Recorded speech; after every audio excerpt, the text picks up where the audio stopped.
There you have it, my version of Popeye pizzas with lots of spinach. So there you have it, cornbread salad my way. Boys and girls, today is a big day. Today, a challenger has stepped forward in what might just be the greatest showdown in YouTube history. As far as Jack Scalfani and Case Cooking are concerned, there's a new sheriff in town. Now, I get DMs on Instagram with video recommendations quite often, but normally they're just the most recent Darman video, which I know might come as a shock to some of you guys, but I'm generally on the lookout for those bad boys. But every now and then somebody sends me something that I have genuinely never heard of, and it blows me away. Well, last week I got 3 DMs about one single cooking channel that I had never heard of before. I don't know if the algorithm pushed these videos out and a bunch of people saw them, or if somebody else talked about this channel, but something made a lot of people tell me to look at this channel, and boy, I'm glad they did. Simply Sara's Kitchen. Apparently one of the worst chefs on YouTube that I have somehow never seen. Now I say apparently because much like the Cooking with Jack video I did recently where I blind reacted to a video that I'd never seen that somebody DM'd me, I'm doing the same here. I picked out Sara's most popular video and one where the title caught my eye, and I have absolutely no idea what to expect. Is this a bad idea? Absolutely, and I might be wasting hours of my time just to realize that there is nothing wrong with this cooking, so rolling the dice, baby. Let's begin. Please subscribe.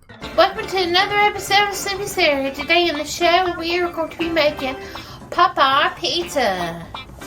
And AKA, that's lots of spinach on top. Alright, Sara, already disappointed, I'm not gonna lie. Not because of anything you did necessarily, but, and maybe this is my true American nature showing through, but when I read the title Popeye Pizza, I was genuinely expecting, Popeye's chicken pizza. Now, who's to blame for that, me or the American media? The world may never know.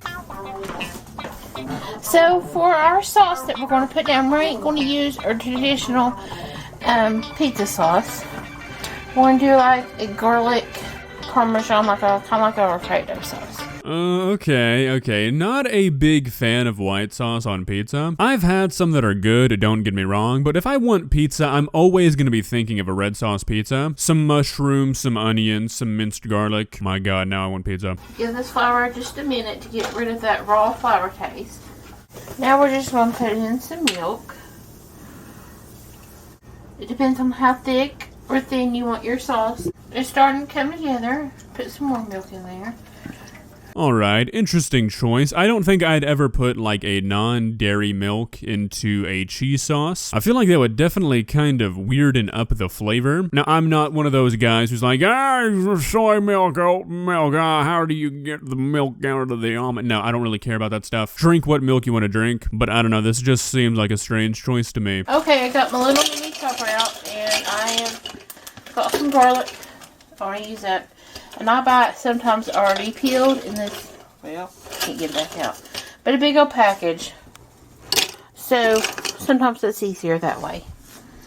And I've probably got 20 cloves in here. Holy, Sara, you know the way to my heart. I don't really care what you do to the pizza after this. Anybody who's putting 20 cloves of garlic on their pizza is my kind of person. When I cook, I want vampires in the bordering states to get worried. Depends on how much garlic you like to your sauce. So, if you like a lot, so I'm going to do about a couple big tablespoons. Now we're going to grate in some Parmesan cheese. Freshly grated Parmesan cheese and 20 cloves of garlic? Who sent me this channel and how do I contact your mother? I don't know about you guys, but I want to go to Sara's for pizza night. We're going to put some cracked black pepper.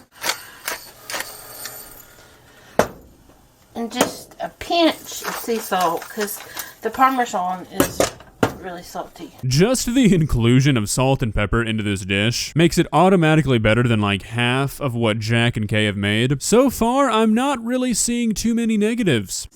I have 2 pizza.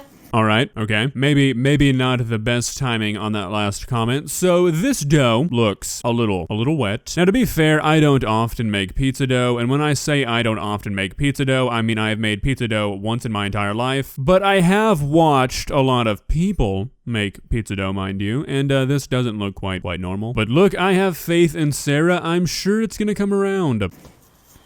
Stone's here. And I'm doing 2 pizzas today. So half of my dough goes onto one, and half on the other board. Grab my olive oil. Got my oven preheated to 500 degrees. Because this is gluten-free dough is really sticky.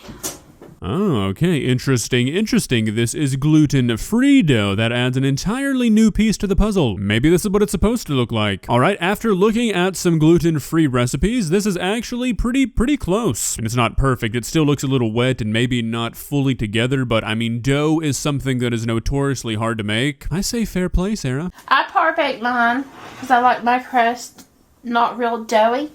It's up to you. You can go ahead and put all your toppings on, put them in the oven, but I like to put mine in for about 5 or 6 minutes to get them a head start. We'll come back in about 5 or 6 minutes, and then we'll top them. We're just going to put some of our sauce on each one, as much as you would like. I can't believe I haven't commented on the unbelievably funky soundtrack going on in the background. From the theme to the transition jingles, it goes mightily crazy. I thawed out, wringed out water. You want them as dry as you can get. And we're just going to put some spinach on top. No vampires will get us tonight. Next we come back with a little bit of mozzarella. And they pop back into the oven for about, I don't know, 5 to 6, let's say 6 to 7 minutes. Just till you know they're done. The pizzas just came in the oven. Don't they look yummy?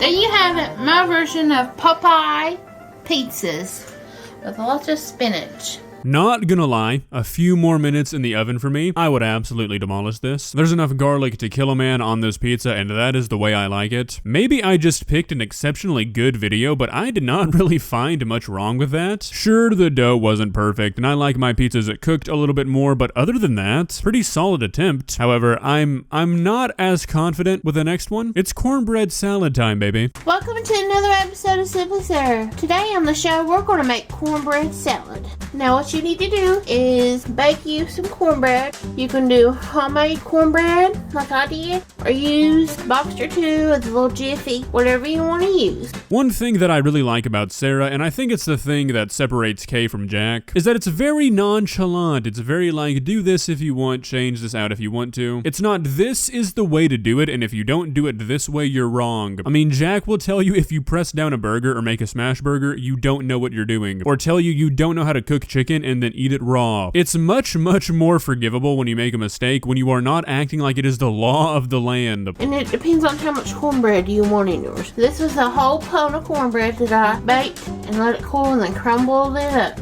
This is going to be the sauce for our cornbread salad. 1.5 cups of sour cream, 1 cup of mayo, a packet of ranch salad dressing dry mix. And then I'm going to put a little salt and some pepper. I'm going to mix it. And then I'm going to thin it out with about a tablespoon or 2 of milk.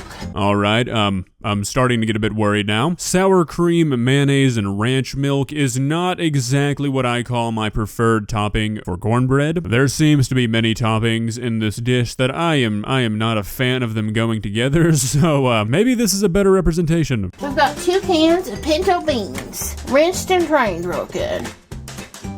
Normally that's the bean you use, but if you want to change up your beans and do kidney or any of the white beans like northern beans, maybe some black-eyed peas, or do a mixture of it, you can. Sorry, I seem to be out of the loop. Are beans required for cornbread salad? Better question, actually, and I'm surprised I haven't asked this sooner. What is cornbread salad exactly? I mean, look, I'm from the South. I know people eat like this, but this is one I've never heard of. I'm just going to push the layers down into the cornbread because we got a lot of layers to go in here and make sure I have room.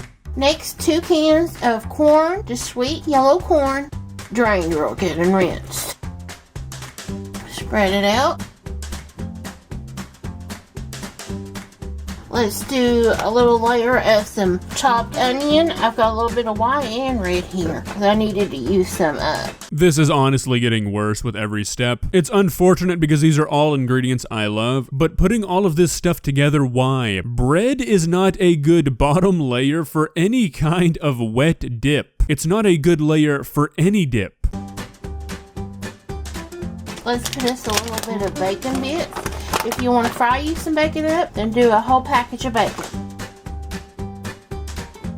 We'll do a little layer of bacon bits. Some chopped bell peppers. I had green and yellow and red and orange in my fridge. So about 1 bell pepper chopped up. Whatever color you want to use. Then we're going to put a layer of some shredded cheddar cheese down. Then a good large tomato chopped. On goes the rest of our ranch dressing.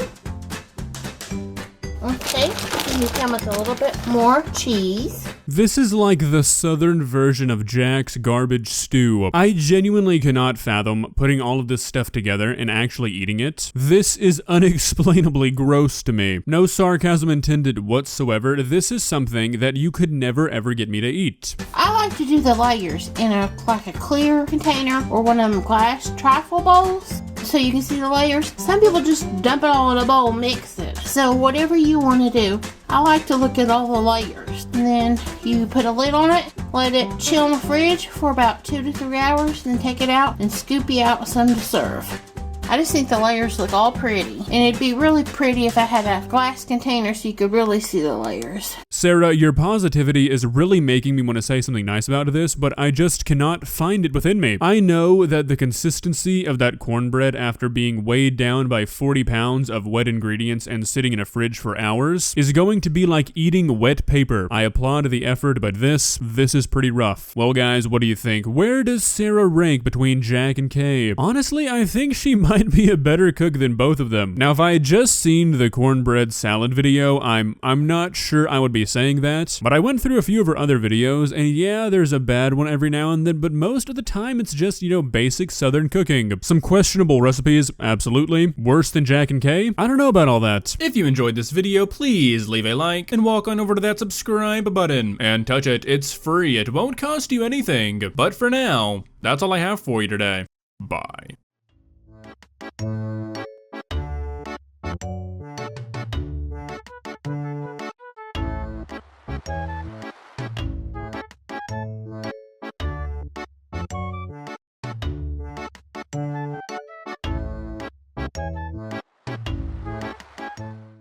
Subscribe.